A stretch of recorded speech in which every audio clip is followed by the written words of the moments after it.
Hello everyone, आज हम फिर से आप लोगों के बीच में आ गए हैं एक मोस्ट इम्पॉर्टेंट टॉपिक लेकर, जिसमें हम डिस्कस करेंगे most important rule of integration. आजकल एग्ज़ाम की दृष्टि से अगर देखें तो इंटीग्रेशन का बहुत ही महत्व है, बहुत ही इम्पोर्टेंस है। जैसे कि अगर बात करें हम किसी भी बोर्ड एग्ज़ाम की, या हम बात करें किसी भी एग्ज़ाम की, कॉम्पिटिटिव एग्ज़ाम की, जैसे कि अगर कहें तो चाहे एनडीए ले लीजिए आप, सीडीएस ले लीजिए, या फिर एयर फोर्स XY ग्रुप, इसमें बहुत ही महत्वपूर्ण भूमिका निभाता है ये क्वेश्चन आपका। ठीक है, तो आज हम बहुत ही फास्ट इसके फार्मूले और इसके कॉन्सेप्ट क्लियर करवाते हुए आगे बढ़ेंगे, जिसमें आज हम सबसे पहले डिस्कस करेंगे इंटीग्रेशन का पावर रूल के बारे में। क्या बात करेंगे? पावर रूल क्या है। ठीक है, तो पावर रूल क्या होता है? हमारे पास इंटीग्रेशन की अगर बात करें तो इसमें पावर रूल जो होता है, जैसे कि ये हमारे पास x की पावर n dx का इंटीग्रेशन हमें करना होता है, तो ये हमारे पास फार्मूला ही है। ठीक है, x की पावर n dx की बात करें तो x की पावर n+1 अपान जो पावर बनती है n+1, उसको हम नीचे भी लिख देते हैं। और साथ ही साथ इसमें एक कंडीशन होती है n is not equal to -1 की। क्या कंडीशन होती है? तो इस चीज़ को आप ध्यान दीजिएगा। क्या कंडीशन होती है हमारे पास? फिर से देखिए, हमारे पास क्वेश्चन कुछ इस टाइप का होगा, x की पावर n dx, x की पावर n dx, जिसमें अगर कहें तो हमारे पास जो बेस होता है, बेस में हम बेस को सेम वैसे ही लिखना है, और जो हमारे पास पावर होती है, पावर में 1 ऐड कर देना है, यानी कि n+1 कर दिया मैंने, और जो पावर बनती है ओवरऑल उसको हम क्या कर देते हैं, हर में लिख देते हैं। क्या कर देते हैं? हर में लिख देते हैं, नीचे लिख देते हैं। और इसकी कंडीशन क्या होती है? n is not equal to -1। ठीक है, अगर कहीं भी यानी इक्वल -1 आ रहा है तो ये आपको रूल फॉलो नहीं होगा, पावर रूल वहाँ पास फॉलो नहीं होगा। अब इसमें हम क्वेश्चन देख लेते हैं। जैसे हमारे पास क्वेश्चन दिया हुआ है, x की पावर 8 dx, इसका हमें क्या करना है? इंटीग्रेशन करना है। बहुत ही बेसिक बता रहा हूँ, इसको क्या करना है? हमें इंटीग्रेशन करना है। अगर हम कहीं इंटीग्रेशन इसको करना है तो हम क्या करेंगे? सबसे पहले इसकी हमने कहा कि बेस वैसे ही लिखा रहेगा, x हमारे पास वैसे ही लिखा रहेगा, इसकी पावर में क्या कर देना है? 1 को ऐड कर देना है। क्या करना है? 1 ऐड कर देना है, यानी 8+1, और हमारे पास जो पावर बनेगी वो नीचे भी होगा। ठीक है, यहाँ पास +c भी लगता है, वो लगा लीजिए, कॉन्स्टेंट उसकी वैल्यू होती है। ये क्या हो जाएगा? x की पावर 8+1 अपान में 8+1 और प्लस में c, तो इसको हम फाइनली कह सकते हैं x की पावर 8 dx का जो हमारे पास इंटीग्रेशन होगा, x की पावर 9 और अपान में 9 और प्लस c, यही इसका क्या हो जाएगा? इंटीग्रेशन हो जाएगा आपका। क्या हो जाएगा? यही आपका क्या हो जाएगा? इंटीग्रेशन हो जाएगा। अगर इसी पर हम एक क्वेश्चन और देखें, इसी पर यदि हम एक क्वेश्चन और देखें, अगर हम कहें इंटीग्रेशन x की पावर 9 ले लेते हैं, कितना ले लेते हैं? x की पावर 9 ले लेते हैं। अगर x की पावर 9 dx का करते हैं हम, तो क्या हो जाएगा? हमारे पास x वैसे ही रहेगा, और पावर में हम क्या कर देंगे? 1 ऐड कर देंगे, जो पावर बनेगी वो जस्ट नीचे भी होगा, और प्लस में c। तो यहाँ हम कह सकते हैं x की पावर 9 dx का इंटीग्रेशन हमारे पास कितना हो जाएगा? x की पावर 10 डिवाइड बाई 10 प्लस में c। क्लियर? अब अगर हम कहें कि हमारे पास एक क्वेश्चन दिया हुआ है पावर में x की पावर 3/2, x की पावर 3/2, यदि हम इसको सॉल्व करें तो हम इसका इंटीग्रेशन कैसे करेंगे? तो इसमें पावर रूल ही लगने वाला है। क्या लगने वाला है? लगेगा पावर रूल ही। तो कैसे करेंगे हम? पावर में हमें क्या करना पड़ेगा? x जो हमारे पास बेस होगा सेम होगा, पावर में हमें क्या ऐड करना है? 1, और जो पावर बनेगी वो नीचे भी होना चाहिए, प्लस में c। अब आप इसको कैलकुलेशन अगर डायरेक्ट करना चाहते हैं डायरेक्ट कर लीजिए, नहीं तो एलसीएम लेकर इसको सॉल्व कर लीजिए। तो इसको हम कहेंगे x की पावर 3/2 dx इक्वल, अगर हम कहें तो 2 × 2, 3 2 5, यानी x की पावर 5/2, और नीचे भी आ जाएगा 5/2 प्लस में c। फाइनल इसको जब सॉल्व करेंगे तो हमारे पास जो 2 नीचे दिख रहा है कहाँ चला जाएगा? ऊपर चला जाएगा। तो इंटीग्रेशन x की पावर 3/2 dx इक्वल हो जाएगा 2x की पावर 5/2 अपान में कितना हो जाएगा? 5 प्लस में c।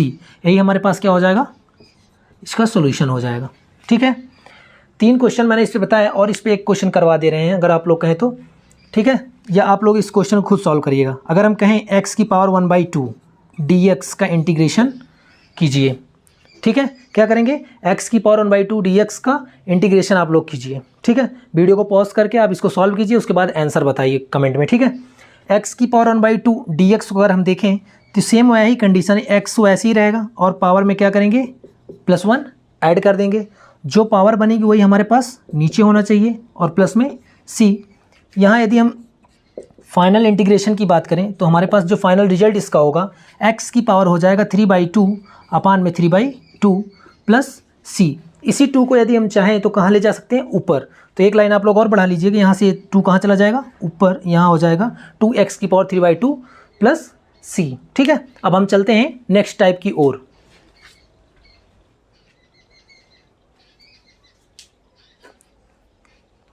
आप लोग इसको अच्छे से नोट कर लें और प्रॉपर इस पर आप प्रैक्टिस कीजिए, क्योंकि अगर हम कहें किसी भी क्वेश्चन को अगर हमें सॉल्व करना है या अच्छे से समझना है तो हम किस प्रकार से उसको अपने पास रख सकते हैं या काफ़ी दिनों तक उसको सेव कर सकते हैं अपने माइंड में। तो आप सबसे पहले प्रैक्टिस, ज़्यादा से ज़्यादा आप एक ही टाइप के क्वेश्चन को 2 से 3 क्वेश्चन 4 क्वेश्चन आप प्रैक्टिस कीजिए। ठीक है, अगर आप 3 से 4 बार आप प्रैक्टिस कर रहे हैं किसी क्वेश्चन पे तो आपका डाउट किसी प्रकार से नहीं रह जाएगा और उसके फार्मूले आपके माइंड में सेटअप बना लेंगे और वो कहीं जाने वाले फिर नहीं रहेंगे आपके दिमाग से। ठीक है, हमेशा के लिए वो आपके साथ हो जाएंगे। नोट कर लीजिए, फिर नेक्स्ट टाइप चलते हैं। तो अब बात करते हैं हम कांस्टेंट रूल की। कांस्टेंट रूल क्या है? ठीक है, इसके पहले हमने बात किया आपसे क्या, इसके पहले हमने बात किया पावर रूल। अब पावर रूल के बाद हम बात करेंगे कांस्टेंट रूल की। कांस्टेंट रूल क्या है हमारे पास? कांस्टेंट का मतलब आपके पास यदि कोई नंबर्स हैं, ठीक है, अगर कोई नंबर्स के अकॉर्डिंग, जैसे मान लिया k dx हमारे पास दिया हुआ है, इसका हमें इंटीग्रेशन करना है। k dx हमारे पास दिया हुआ है, यदि हमें इसका इंटीग्रेशन करना है तो हम कैसे करेंगे? ये हमारे पास हो जाएगा k का इंटीग्रेशन करेंगे तो जिसके सापेक्ष हम इसका इंटीग्रेशन करेंगे जस्ट उसके बाद क्या लग जाएगा, x और प्लस में c। यही इसका क्या कहलाएगा? इंटीग्रेशन कहलाएगा। क्या कहलाएगा? यही इसका इंटीग्रेशन कहलाएगा। अगर हम बात करें और जैसे क्वेश्चन की, या 5x 5dx हमारे पास दिया हुआ है, इसका इंटीग्रेशन क्या होगा? तो हमें क्या करना है, जो कांस्टेंट होगा वो तो हमारे पास होगा ही ऑलरेडी, और हम जिसके अकॉर्डिंग कर रहे हैं या जिसके सापेक्ष हम कर रहे हैं उस क्या हो जाएगा हमारे पास, साथ में उसको भी लगा देंगे, यानी 5x प्लस c।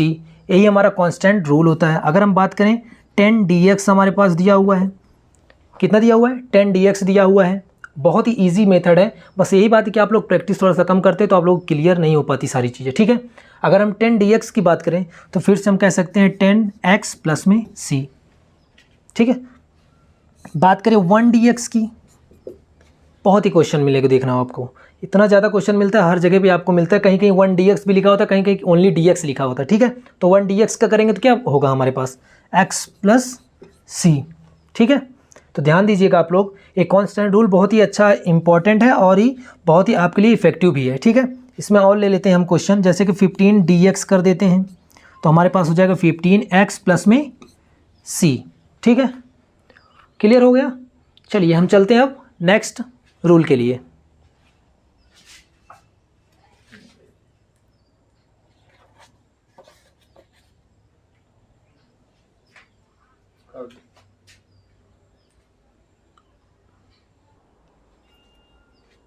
आप लोग इसे नोट कर लें अच्छे से।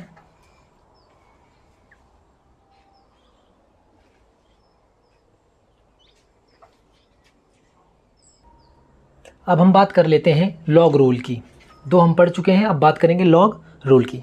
अगर हम लॉग रूल की बात करें तो ये लॉग में हमारे आ जाता है 1/x। अगर dx इंटीग्रेशन इस टाइप का कुछ करना है तो हम क्या कर देते हैं, इसको हम लिखते हैं log ऑफ x प्लस में c। इसमें बहुत ही सिंपल होता है, इसमें कुछ करना नहीं होता, 1/x dx log x plus में c हो जाता है। अब इसके बाद हम बात करेंगे एक्सपोनेंट रूल की। क्या? एक्सपोनेंट रूल की। इसमें क्या आता है, इसमें आता है e की पावर x dx का यदि हमें इंटीग्रेशन करना हो तब हम कैसे करेंगे? तो हमारे पास ये फार्मूला है e की पावर x dx बराबर, इसका हमेशा वही होगा।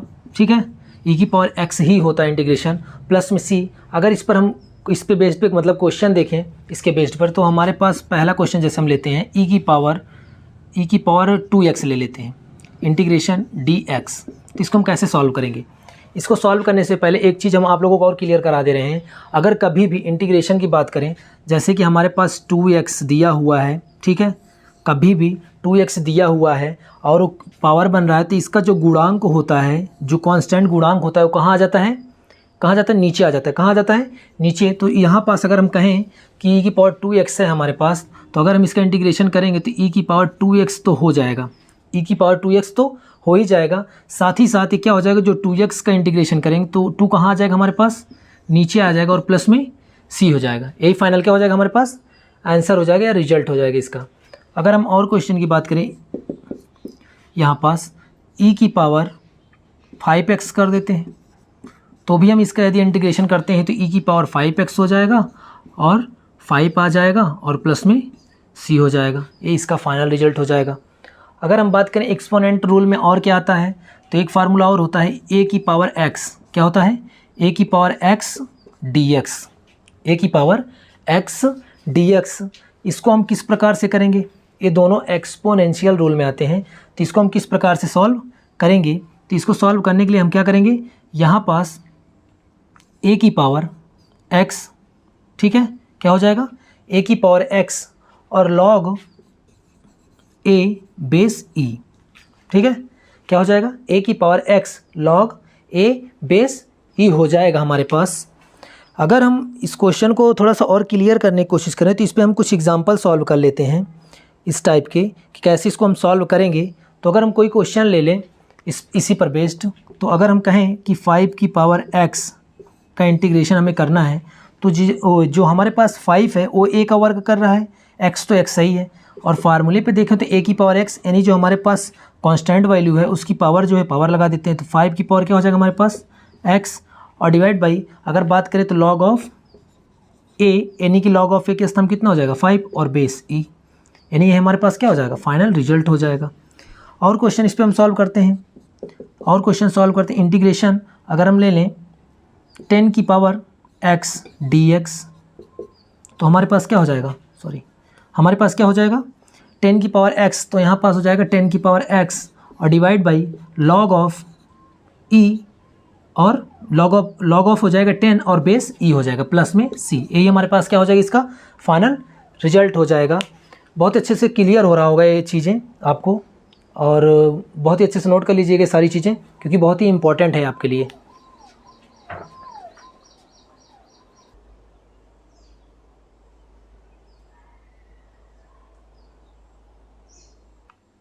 तो हम बात कर लेते हैं अब ट्रिग्नोमेट्री रेशियो रूल की। ट्रिग्नोमेट्री रेशियो रूल में क्या है, हमारे पास इसमें 6 अनुपात होते हैं, इसके 6 रेशियो होते हैं, जिसमें से हम बात करें अगर तो पहले रेशियो की इंटीग्रेशन अगर करें sin x dx, sin x हो गया हमारे पास।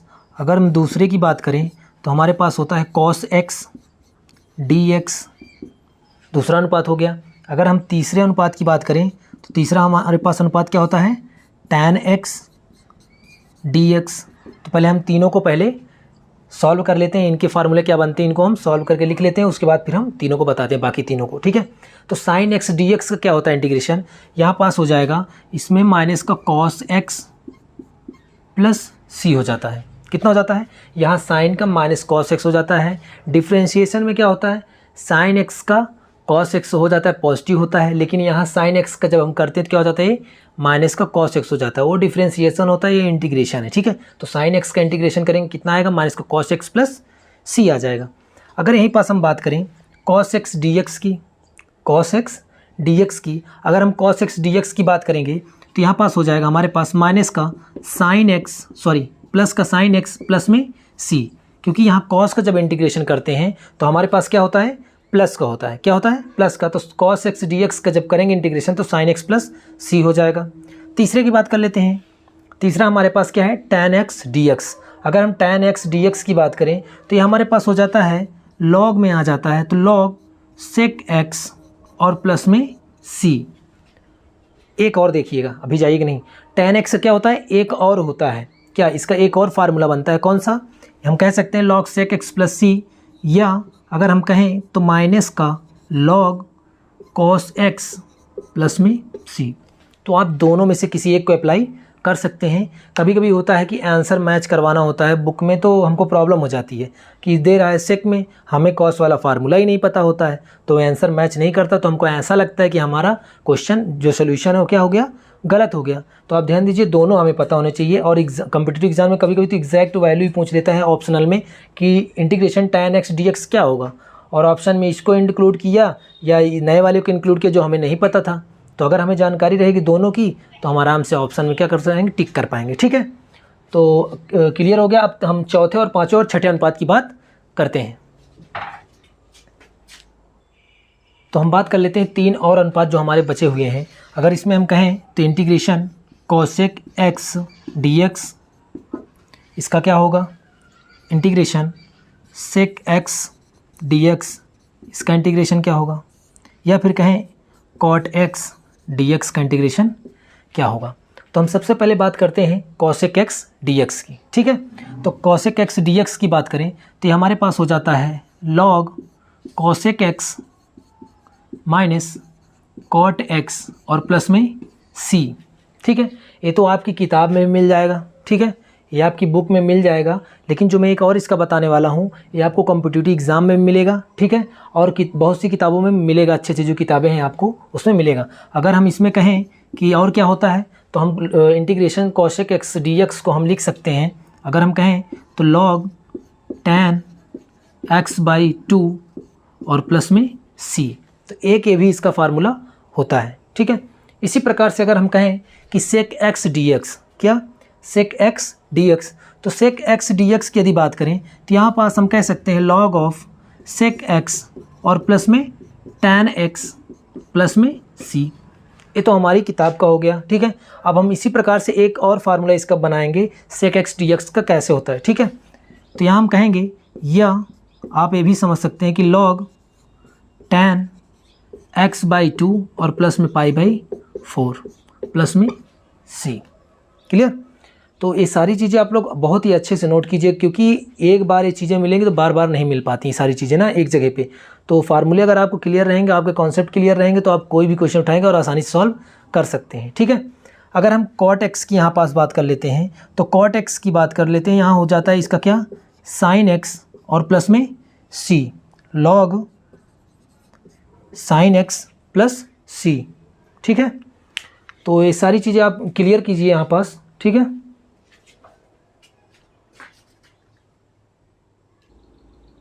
तो इसमें हम कुछ और फार्मूले की बात कर लेते हैं जो कि बहुत ही बेसिक्स हैं, क्योंकि क्वेश्चन में बार बार रिपीट होते रहते हैं और इनको हमें याद होना बहुत ही ज़रूरी है।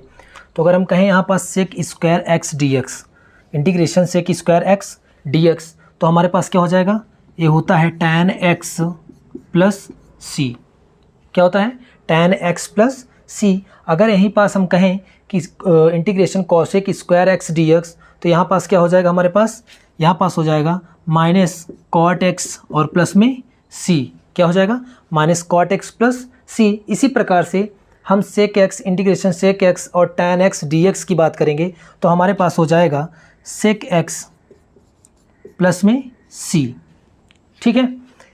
सेम ऐसे ही cosec x cot x d x, यहाँ पास हो जाएगा हमारे पास माइनस कॉसेक एक्स और प्लस में सी, क्लियर। इसको भी आप लोग नोट कर लीजिए। फिर हम चलते हैं नेक्स्ट रूल पे।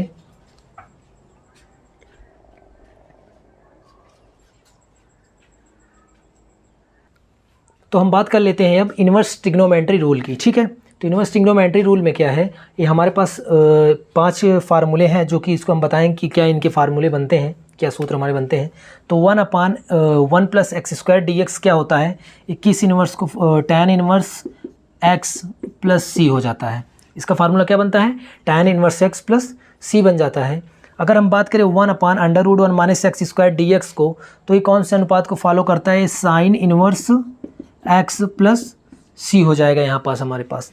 अगर हम इसको निगेटिव ही कर दें, बस इसमें इन दोनों में थोड़ा सा डिफरेंस है। यहाँ देखेंगे तो इंटीग्रेशन 1/√1 माइनस एक्स स्क्वायर दिया हुआ है, dx दिया हुआ है, यहाँ क्या लग जाता है माइनस, क्या लग जाता है माइनस। तो जैसे यहाँ माइनस लग जाता है ये फॉलो करने लगता है कॉस इन्वर्स एक्स प्लस सी को, क्लियर। इसी प्रकार से यहाँ हो जाएगा 1/x स्क्वायर माइनस 1 dx का इंटीग्रेशन जब हम करेंगे तो ये बनेगा सेक इन्वर्स एक्स का प्लस सी, और अगर हम यहाँ पास माइनस लगा देते हैं तो ये बन जाएगा कॉसेक इन्वर्स एक्स का, ठीक है। फिर से एक बार देख लो, 1/1 plus x square d x equal कितना होता है, tan inverse x plus C. Integration 1/√1 minus x square d x equal sine inverse x plus C, minus 1 integration minus 1/√1 minus x square d x equal cos inverse x plus C. यहाँ अगर बात करें तो 1/x under root x square minus 1 dx equal कितना हो जाएगा, sec inverse plus सी। Clear, यहाँ पास हो जाएगा -1/x under root x square minus 1 dx equal कितना हो जाएगा, cosec inverse x plus C. Is that clear? अब हम चलते हैं नेक्स्ट रूल के लिए। कुछ हमारे फार्मूले और हैं जो कि ये भी इम्पोर्टेंट कैटेगरी में आते हैं, तो इसमें हम देख लेते हैं क्या होता है। इंटीग्रेशन 1/x स्क्वायर प्लस ए स्क्वायर डी एक्स और 1/x square minus a square d x और 1/a square minus x square. इसमें रूट वाले नहीं हैं, इसके जस्ट बाद में रूट वाले इनके बताऊंगा फार्मूले। तो यहाँ पास क्या हो जाएगा हमारे पास, इसमें होता है, हमेशा ध्यान देना, ये हमारे पास 1/a और कुछ अभी हमने पढ़ा ऐसा ही कि 1/a tan के जैसे कुछ लग रहा है आपको, ठीक है, क्योंकि 1/1 प्लस एक्स स्क्वायर अभी हाल फिलहाल में हमने पढ़ा।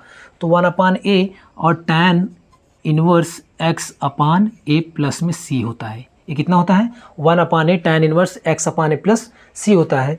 इसी प्रकार से इसमें क्या हो जाएगा, इसमें आपका 2a होगा, 1/2a होगा और इसमें भी 1/2a होगा। यहाँ देखेंगे तो यहाँ हमारे पास इन दोनों में लॉग फॉलो करेंगे, लॉग लगेगा तो लॉग हो जाएगा और मॉड लगेगा, ठीक है, लॉग लगेगा और मॉड लगेगा। और यहाँ पास देखेंगे तो x square minus a square है, तो इससे कुछ याद करने के लिए हम कह सकते हैं कि यहाँ पास हो जाएगा एक्स माइनस ए और एक्स प्लस ए, एक बार प्लस का एक बार ऊपर, प्लस ऊपर माइनस का नीचे प्लस का कर सकते हैं, कुछ याद करने के लिए, बस और कुछ नहीं है।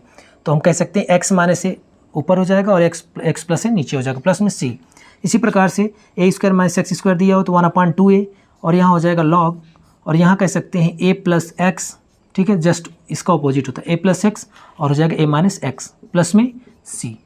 तो ये भी तीनों फार्मूले आपके क्लियर हो गए। इसके बाद हम जस्ट बात करते हैं इनके रूट में जो होंगे, रूट वाले हम कैसे फार्मूले क्रिएट करेंगे या कैसे होते हैं फार्मूले। तो हम तीन और हमारे पास जो फार्मूले हैं इनकी बात कर लेते हैं। अभी तक बिना अंडर रूट वाले हमने बात की, अब अंडर रूट में अगर रहेंगे या रूट में रहेंगे तो हम किस प्रकार से इसके फार्मूले होंगे या कैसे याद करेंगे। तो dx/√a square minus x square की बात करें तो ये हमारे पास बन के आ जाता है, जो फार्मूला होता है साइन इनवर्स x/a प्लस में c होता है। क्या होता है, साइन इनवर्स x/a प्लस का c होता है। और अगर बात करें इन दोनों की dx/√x square plus a square का इंटीग्रेशन और dx/√x square minus a square का इंटीग्रेशन, तो इसको कैसे करेंगे, ये हमारे पास दोनों में लॉग होंगे, ध्यान देना है आपको, दोनों में लॉग होंगे, लॉग ऑफ, और दोनों में मॉड भी होंगे, ठीक है, यहाँ भी लॉग होगा और यहाँ भी आपका मॉड होगा। ध्यान देना कोई डिफरेंस नहीं, बस थोड़ा थोड़ा डिफरेंस है, आप लोगों को याद करने में बहुत ही आसानी से याद हो जाएगा अगर आप लोग थोड़ा सा ध्यान देंगे। तो यहाँ देखेंगे हमारे पास ये एक्स ऑलरेडी रहेगा, ठीक है, अंडर रूट लगेगा, यहाँ भी एक्स रहेगा और अंडर रूट आपका लगेगा, ठीक है। इस फार्मूले की जब हम बात करेंगे तो एक्स स्क्वायर प्लस ए स्क्वायर है रूट के अंदर, उसी प्रकार से इसको सेम उठा के यहाँ रख देंगे जो इसके अंदर होगा। तो एक्स स्क्वायर प्लस ए स्क्वायर और प्लस में सी, फाइनल रिजल्ट, ठीक है। अगर हम बात करें dx/√x स्क्वायर ए स्क्वायर की, तो ये भी क्या हो जाएगा, एक्स प्लस रूट में क्या है एक्स स्क्वायर और माइनस का ए स्क्वायर और प्लस में क्या हो जाएगा सी, ये भी क्या हो गया फाइनल रिजल्ट। फिर से एक बार मैं रिपीट कर दे रहा हूँ, इस चीज़ को आप क्लियर कर लीजिए। अगर integration dx/√a square minus x square दे रहा है हमारे पास, तो हमारे पास हो जाएगा साइन इनवर्स x/a प्लस का c। अगर हमारे पास दे रहा है integration dx/√x square plus a square के स्वरूप में कुछ दे रहा है, तो हो जाएगा log mod of x plus √x square plus a square plus c। Clear, यहाँ पास देखेंगे integration dx/√x square minus a square दे रहा है, इक्वल हो जाएगा log mod of x plus √x square minus a square और प्लस में c। क्लियर, तो अभी हमारे पास कुछ 4-5 फार्मूले और होंगे। इसके बाद अगर हम बात करेंगे पार्शियल फ्रैक्शन की, तो उसके लिए एक अलग से वीडियो बनाएंगे और उसमें उसके कॉन्सेप्ट को हम क्लियर कराएंगे सारी चीज़ें, ठीक है। तो यहाँ तक 7.5 तक लगभग ये सारी चीज़ें क्लियर ही हो जाएंगी। उसके बाद जो पार्शियल फ्रैक्शन के आएंगे, आंशिक भिन्न वाले जो प्रश्न आएंगे, उसके लिए हम एक अलग से वीडियो आपको बनाएंगे, ठीक है, नोट कर लीजिए।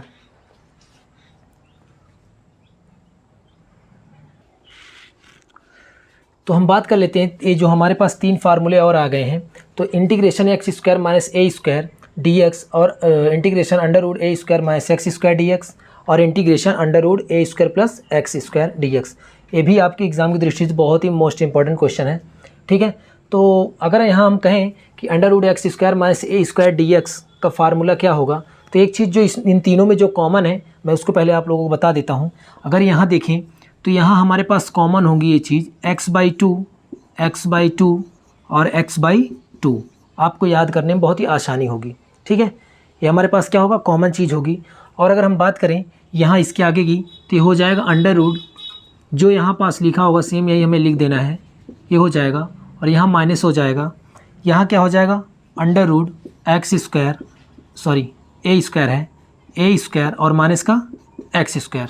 क्लियर, ए स्क्वायर माइनस का एक्स स्क्वायर, जो कॉमन है मैं वो बता रहा हूँ अभी। सेम ऐसे ही करना है। यहाँ पास क्या हो जाएगा हमारे पास, ए स्क्वायर और प्लस में एक्स स्क्वायर।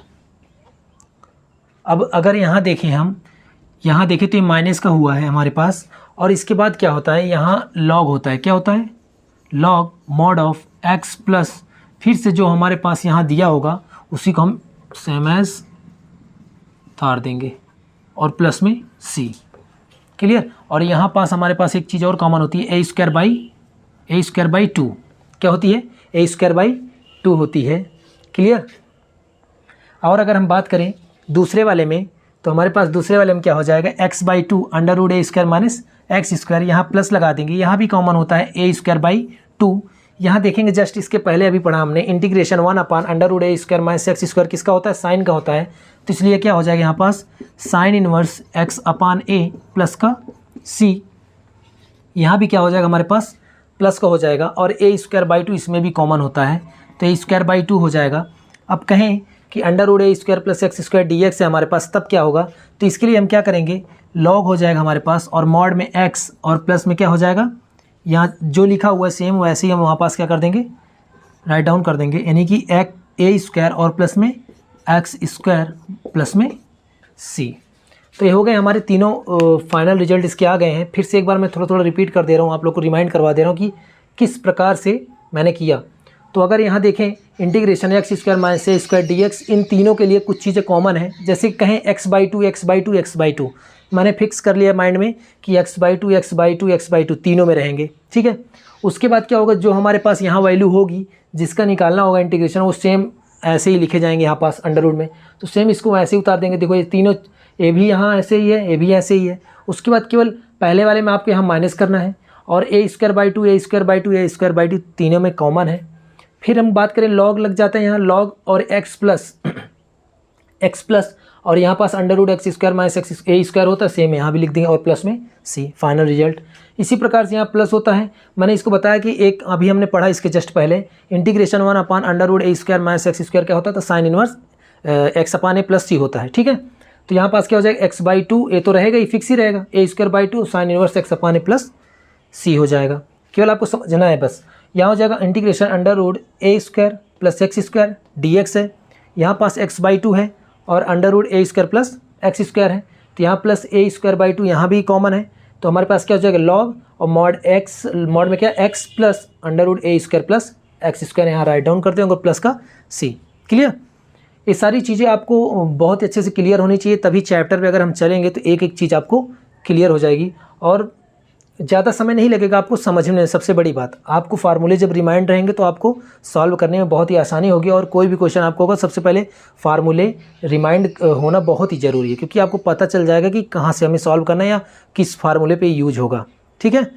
तो इसके आगे हम थोड़ा कांस्टेंट रूल पे कुछ प्रश्न कर लेते हैं 2-4, ठीक है।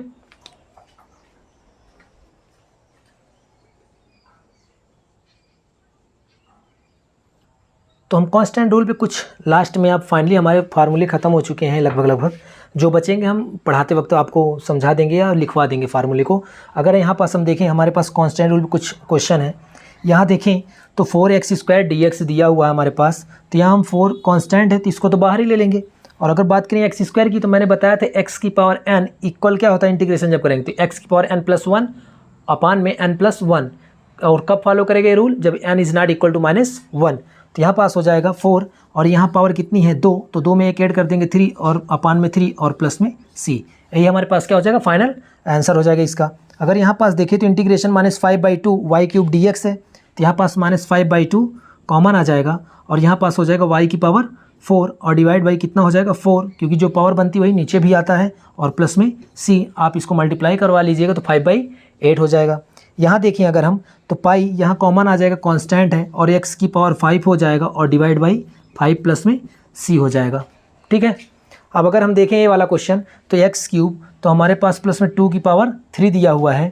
ठीक है, कितना दिया हुआ है, तो यहाँ पास हो जाएगा हमारे पास x की पावर 4 अपान में 4 प्लस